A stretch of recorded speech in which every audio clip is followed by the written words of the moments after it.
Welcome to Luca and Miguel. Enjoy the video. In this video, I will explain how to make homemade sweet pickle relish. First, select crisp cucumbers, a sweet onion, and colorful bell peppers.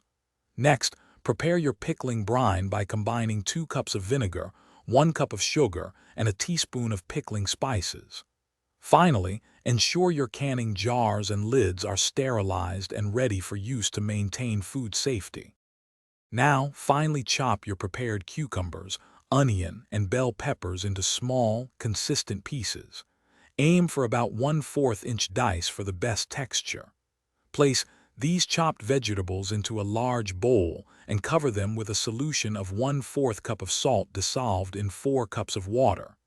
Let them soak for at least 3 hours, then drain and rinse well. After rinsing, combine your drained vegetables with the prepared brine in a large pot. Bring the mixture to a gentle simmer over medium heat, stirring occasionally.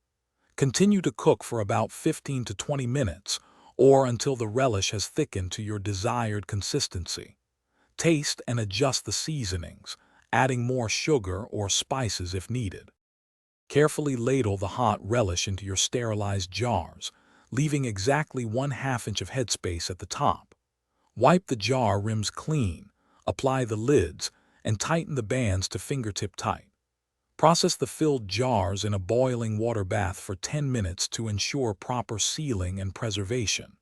Remember to check the description for a link to little trees, black ice, and other great deals. Let the jars cool completely before storing your delicious homemade sweet pickle relish. Thanks for watching and please subscribe.